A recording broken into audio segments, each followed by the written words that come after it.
crosses.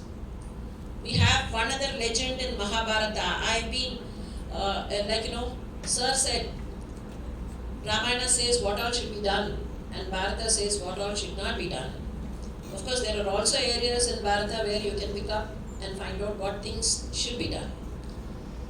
Gandhi used to say you can live like Rama, but you cannot live like Rama. You can only follow what Krishna said. Very difficult to live like Krishna. Just imagine a child getting so many Rakshasas day after day.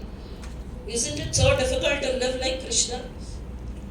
But then in Mahabharata there is a story about Draupadi. Draupadi married to 5 men, and sometimes we make a mockery of it. Polyandry, because we've not thought of polyandry. We've thought of polygamy, we've never thought of polyandry.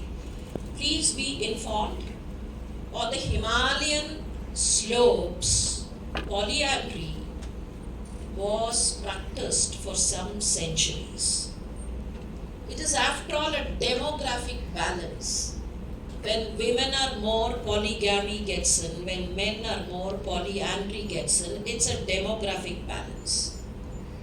But then what does the story of Draupadi indicate to me? What does the story of Draupadi indicate to me? Draupadi was married.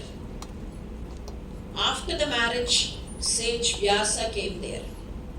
He was not present during the marriage. He came after the marriage.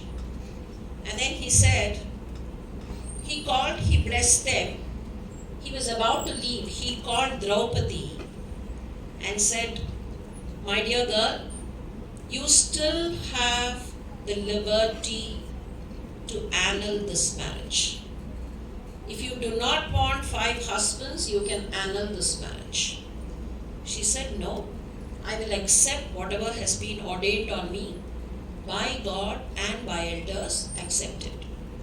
That is when he called the 5 brothers and told them, listen, every year she'll be the wife for one of you, in turns. When she is the wife of the first person, the other 4 people, you will not be cohabitating her, and you will have to stay away, and you will have to look at her as the brother's wife. You are not the husbands. Meaning, functionally 4 of you are out. You are functionally out, right? You are not functional. Your status as a husband is non-functional. Your entity is non-functional. When she lives with one of them, the other 4 become non-functional. It might appear to be a tricky area. It might appear to be an area where it is difficult to tread, difficult to talk about. Deliberately, I am raising up this because sometimes we misunderstand things in the pretext of embarrassment. What did this mean? Now I seek explanation from all those women here in the first 2 rows.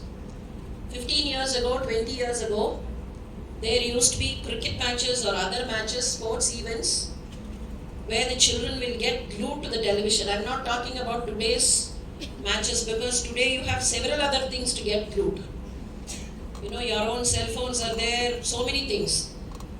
Even without the family knowing, they can be looking at who's playing where. But those days, there used to be only one TV in the